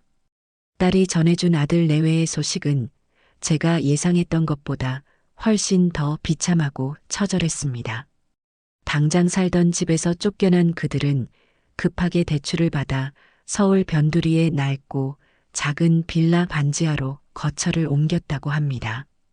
제가 살던 집은 햇살이 잘 드는 남양의 30평대 아파트였지만 그들의 새 보금자리는 낮에도 불을 켜지 않으면 어두컴컴하고 벽에는 축축한 곰팡이가 피어 여름이면 퀴퀴한 냄새가 진동하는 곳이라고 했어요. 당연히 자신들의 것이 될 줄 알았던 안락한 보금자리와 제가 당연히 제공했던 모든 경제적 지원이 한순간에 사라지자 그들은 현실의 냉혹한 벽에 그대로 부딪힌 것입니다. 아들 우식이는 갑자기 늘어난 대출 이자와 월세, 그리고 예전처럼 마음껏 쓸 수 없게 된 생활비의 압박에 시달리기 시작했습니다. 스트레스 때문에 회사 일에도 집중하지 못해 큰 실수를 저질렀고 중요한 프로젝트에서 배제되어 사실상 승진길이 막혔다고 해요. 매일 밤 술에 취해 들어와서는 내가 왜 이렇게 살아야 하냐며 신세 한탄을 하거나 아내인 다미에게 폭언을 퍼붓는 일이 잦아졌다고 했습니다. 며느리 다미 역시 마찬가지였습니다. 제가 해주던 따뜻한 밥 대신 매일 배달 음식으로 끼니를 때우고 제가 도맡아 하던 육아와 살림이 온전히 자신의 몫이 되자 히스테리가 날로 심해져 갔다고 합니다. 명품 옷과 가방을 사지 못하는 자신의 처지를 비관하며 모든 것을 제 탓으로 돌리고 있었다고 해요. 경제적 압박과 생활의 고단함은 자연스럽게 잦은 다툼으로 이어졌습니다. 딸의 말에 따르면 그들은 서로에게 책임을 떠넘기며 매일같이 싸운다고 했습니다. 이게 다 너가 엄마한테 마귀알몸이라고만 안 했어도 라며 소리 지르는 아들과 그럼 오빠는 뭐 했는데? 옆에서 반감만 했잖아. 오빠가 조금만 똑똑했어도 집 명이라도 미리 받아놨으면 이 꼴은 안 당했을 거 아냐? 라며 악을 쓰는 며느리. 그 지옥 같은 싸움 속에서 손주 서준이는 방구석에 숨어 울고 있기 일쑤라고 했습니다. 딸은 울먹이며 말했어요. 엄마, 어젯밤에는 오빠가 술에 취해서는 올케한테 손까지 올린 것 같아. 서준이가 나한테 전화해서 무섭다고 엉엉 울더라. 내가 정말 어떻게 해야 할지 모르겠어. 딸의 이야기를 듣는 내내 제 마음은 이상할 정도로 고요했습니다. 그들의 비참한 현실이 제게는 더 이상 아픔이나 상처가 아닌 그저 인과응보라는 이름의 당연한 결과처럼 느껴졌기 때문입니다. 하지만 아무 잘못 없는 손주가 그 지옥 속에서 고통받고 있다는 사실에는 가슴이 미어졌습니다. 저는 딸에게 담담하게 말했습니다. 나는 괜찮다. 그저 사실을 알고 싶었을 뿐이니 담담하게 전해줘서 고맙구나. 그들은 그들 스스로가 만든 결과를 감당해야 할 뿐이다. 하지만 서준이는 그 아이는 지켜줘야지. 정 힘들면 내가 잠시 데리고 있거라. 필요한 돈은 내가 모두 보내주마. 하지만 그들은 쉽게 포기하지 않았습니다. 딸을 통해 제게 연락이 닿지 않자 어떻게 알아냈는지 제 새 휴대폰 번호로 직접 전화를 걸어오기 시작했습니다. 처음에는 아들이었습니다. 수십 통의 부재중 전화 끝에 제가 마지못해 전화를 받자 수화기 너머에서는 낯선 남자의 절규가 들려왔습니다. 엄마, 엄마, 나 우식이야. 엄마, 내가 잘못했어. 내가 정말 죽일 놈이야. 제발 우리 좀 살려줘, 엄마. 아들은 목이 쉰 목소리로 울부짖었습니다. 하지만 제 마음은 조금도 흔들리지 않았어요. 저는 제 평생 가장 냉정한 목소리로 입을 열었습니다. 너는 너의 인생을 살아라. 더 이상 나를 찾지 말아라. 그리고 저는 미련 없이 전화를 끊고 그의 번호를 차단해 버렸습니다. 며칠 뒤에는 며느리에게서 공중전화로 전화가 걸려왔습니다. 그녀는 연극 배우처럼 흐느끼며 제 동정심에 호소했어요. 어머니, 제가 다 잘못했어요. 제가 정말 죽을 죄를 지었어요. 그리고 서준이가 할머니 보고 싶다고 매일 밤 울어요. 밥도 잘 안 먹고 계속 할머니만 찾아요. 어머니, 제발 서준이 봐서라도 저희 한 번만 용서해 주시면 안 될까요? 손주 서준이. 그 이름이 나오자 잠시 심장이 덜컥 내려앉는 것 같았습니다. 하지만 저는 곧 이성을 되찾았습니다. 아이를 방패막이로 내세우는 그들의 비겁함에 동정심 대신 차가운 분노가 치밀어 올랐습니다. 다시는 내 손주를 너의 구차한 변명의 방패로 삼지 마라. 너는 내 아들 앞에서 내 어미를 개라고 불렀다. 그런 너에게 내 손주의 이름을 입에 올릴 자격조차 없다. 제 말이 끝나자 수화기 너머에서는 아무 소리도 들리지 않았습니다. 저는 더 이상 대꾸할 가치를 느끼지 못하고 먼저 전화를 끊어버렸습니다. 그들의 마지막 발악을 겪고 난 뒤 저는 제 인생의 마지막 과업을 수행해야겠다고 결심했습니다. 그것은 복수도 용서도 아닌 제가 남길 수 있는 유일하고 진정한 유산에 관한 것이었습니다. 저는 읍내에 있는 법률사무소를 찾아가 변호사 앞에서 제 계획을 설명했습니다. 제 전 재산의 절반을 제 손주 김서준의 이름으로 신탁하고 싶습니다. 제 말에 젊은 변호사는 잠시 놀란 듯 했지만 곧 제 뜻을 이해하고 고개를 끄덕였습니다. 저는 신탁의 조건을 명확하고 단호하게 제시했습니다. 이 신탁 자산은 서준이가 만 25세가 되는 해의 생일 전까지는 그 누구도 심지어 친권자인 제 아들과 며느리라 할지라도 단 1원도 손댈 수 없도록 설정해 주십시오. 오직 서준이의 대학 등록금이나 해외 유학 혹은 자신의 사업을 시작할 때와 같이 아이의 미래를 위한 명확한 목적이 있을 경우에만 변호사님의 관리 감독하에 일부를 사용할 수 있도록 해 주십시오. 그리고 나머지 재산은 제가 죽은 뒤 제가 사는 이남해의 불우한 노인들을 위해 모두 기부하겠습니다. 그것은 제가 손주에게 줄 수 있는 최선의 그리고 마지막 사랑의 방식이었습니다. 부모의 그늘 아래서 상처받고 자라날 아이에게 스스로의 힘으로 일어설 수 있는 최소한의 발판을 마련해주고 싶었습니다. 하지만 그 돈이 결코 아이의 부모를 위한 위로금이 되어서는 안 되었습니다.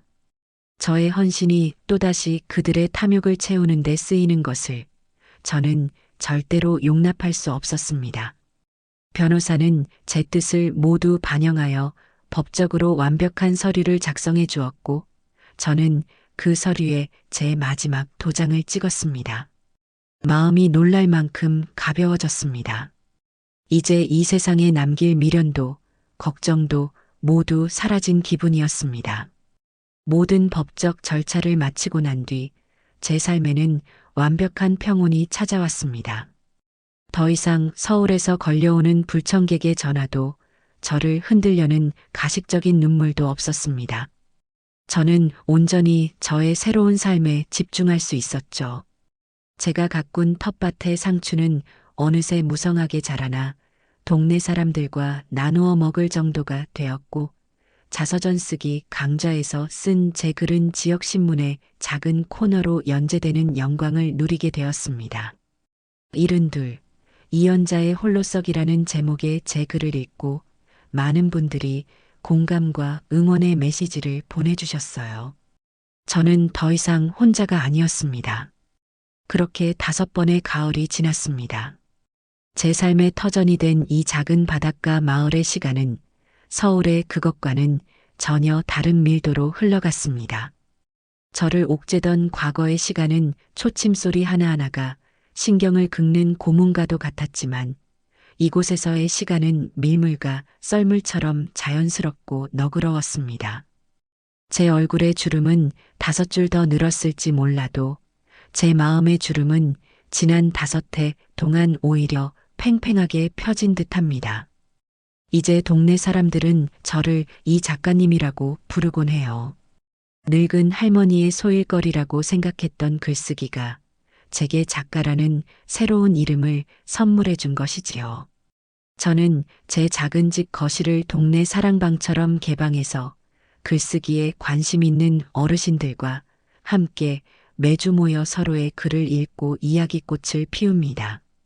잃어버린 가족 대신 저는 제 삶의 마지막을 함께할 더없이 소중한 이웃과 친구들을 얻었습니다. 그들의 소식은 이제 아주 가끔 바람결에 먼지처럼 실려올 뿐입니다. 얼마 전 제 딸이 어렵게 입을 열었습니다. 아들 우식이와 며느리 다미는 결국 이혼 서류에 도장을 찍었다고 합니다. 서로에 대한 원망과 경제적 파탄을 이기지 못하고 결국 각자의 길을 가게 된 것이죠. 손주 서준이의 양육권은 며느리가 갖게 되었고, 아들은 최소한의 양육비만 보내며 공사장을 전전하며 겨우 입에 풀칠만 하고 산다고 했습니다. 딸의 말에 따르면 아들은 술에 취할 때마다 딸에게 전화를 걸어와 이렇게 울부짖었다고 해요. 내가 정말 개만도 못한 놈이었어. 다미가 잘못한 건 맞아. 하지만 그걸 알면서도 내 어머니가 내 집에서 그런 취급을 받는 걸 보면서도 아무렇지 않았던 내가 더 나쁜 놈이야. 나는 아들로서도 인간으로서도 실패했어. 엄마 볼 자격도 용서를 빌 자격도 없어. 그냥 내가 잘못했다고 그것만이라도 엄마한테 전해줘. 딸에게 그 이야기를 전해 듣는 순간 제 마음은 무겁게 가라앉았습니다. 통쾌함보다는 깊은 슬픔이 밀려왔어요. 제 아들이 마침내 철이 든 모양이었지만 너무도 늦어버린 뒤였습니다. 그는 스스로의 과오를 깨닫는데 혹독한 대가를 치른 셈이지요. 저는 딸에게 담담하게 말했습니다. 이제 와서 그게 무슨 소용이 있겠니? 그는 그의 인생을, 나는 나의 인생을 살면 되는 거다. 그저 어디서든 자기 몫의 벌을 달게 받으며 부끄럽지 않게 살아가라고만 전해다오. 그것이 제가 아들이라는 존재에게 건넬 수 있는 마지막 말이었습니다. 가장 제 마음에 돌덩이처럼 걸려있던 것은 역시 손주 서준이었습니다. 아이는 어느새 씩씩한 중학생이 되었다고 해요. 고민 끝에 저는 딸에게 한 가지 제안을 했습니다. 제가 아이를 만나러 가겠다고. 단 그 사실을 아들과 며느리는 절대로 알아서는 안 되며, 만남은 오직 딸의 동행하에 제가 사는 곳과 그들이 사는 곳의 중간쯤에 위치한 어느 조용한 공원에서 이루어져야 한다는 조건을 걸었습니다. 약속한 날 저는 난생 처음으로 누군가를 만나러 가기 위해 몇 번이고 옷을 갈아입으며 안절부절 못했습니다. 공원 벤치에 앉아 아이를 기다리는 시간은 제게 영원처럼 길게 느껴졌어요. 멀리서 딸의 손을 잡고 걸어오는 훌쩍 자란 아이의 모습이 보이자 저도 모르게 자리에서 벌떡 일어났습니다. 아이는 제 생각보다 훨씬 더 크고 늠름하게 자라 있었습니다. 하지만 얼굴에는 여전히 옅은 그늘이 어려 있었어요. 아이는 제 앞에 서더니 한참이나 저를 바라보다가 이내 허리를 깊이 숙여 제게 인사를 했습니다. 할머니, 안녕하세요. 저 서준이에요. 그리고 죄송해요. 제가 너무 어렸어요. 정말 죄송합니다. 아이의 진심 어린 사과에 제 눈에서는 저도 모르게 뜨거운 눈물이 흘러내렸습니다. 저는 아이를 힘껏 끌어안았습니다. 아니다, 서준아. 괜찮다. 다 괜찮아. 어른들의 잘못이지 우리 서준이 잘못이 아니야. 한참을 부둥켜 안고 온 뒤 우리는 벤치에 나란히 앉아 그동안의 이야기를 나누었습니다. 아이는 이제 더 이상 저를 마귀알 몸으로 기억하지 않았습니다. 힘들 때마다 자신을 위해 모든 것을 바쳤던 할머니를 그리워했다고 말했습니다. 저는 가방에서 미리 준비해온 작은 선물을 꺼냈습니다. 서준이의 이름으로 가입된 교육신탁 증서였습니다. 서준아, 이건 할미가 너에게 주는 마지막 선물이다. 내가 앞으로 살아가면서 너의 꿈을 펼치고 싶을 때 아주 큰 힘이 되어줄 게다. 부디 이 돈으로 너 자신을 위한 멋진 인생을 설계하렴. 그리고 언제나 기억하거라. 너는 세상에서 가장 소중한 존재라는 것을. 아이는 증서를 받아들고 소중하게 품에 안았습니다. 그 모습을 바라보며 저는 비로소 깨달았습니다. 제가 과거의 모든 인연을 끊어낸 것이 아니라는 것을요. 가장 아프고 더러웠던 부분만을 도려내고 가장 소중하고 순수한 연결고리는 새로운 방식으로 이어낸 것이었습니다. 짧은 만남을 뒤로하고 저는 아이의 뒷모생을 한참이나 바라보았습니다. 아이는 몇 번이고 뒤를 돌아보며 제게 손을 흔들어 주었고 저 역시 눈물이 흐르는 것도 잊은 채 아이에게 손을 흔들어 주었습니다. 집으로 돌아오는 길, 제 마음은 더할 나위 없이 평온했습니다. 어느덧 세월이 흘러 마을 문화센터에서는 연말 발표회가 열렸습니다. 자서전 쓰기 반에서는 각자 가장 마음에 드는 글 한 편씩을 골라 사람들 앞에서 낭독하는 시간을 갖기로 했죠. 저는 제 인생의 전환점이 되었던 그날의 이야기를 담담하게 읽어내려갔습니다. 마귀알멈이라는 이름표를 달고 살았던 지난날의 서름과 모든 것을 버리고 새로운 행복을 찾아 떠나온 용기에 대해 이야기했을 때 객석에서는 조용한 흐느낌과 함께 뜨거운 박수가 터져 나왔습니다. 제 이야기는 더 이상 저 혼자만의 아픔이 아니었습니다. 비슷한 상처를 가진 이들에게는 위로가 되고 새로운 시작을 꿈꾸는 이들에게는 용기가 되어주는 우리 모두의 이야기가 되어 있었습니다. 오늘도 저는 바다를 봅니다. 이제 제게 바다는 도피처가 아닌 새로운 시작을 약속하는 희망의 상징입니다. 파도는 끊임없이 밀려와 낡은 것을 지우고 새로운 풍경을 만들어냅니다. 저의 남은 삶도 저 파도처럼 매일 새롭게 그리고 힘차게 흘러갈 것입니다. 제 손에는 이제 낡은 호미 대신 제 인생의 다음 페이지를 써내려갈 펜이 들려 있습니다. 그리고 그 이야기의 주인공은 자랑스러운 제 이름, 이연자입니다.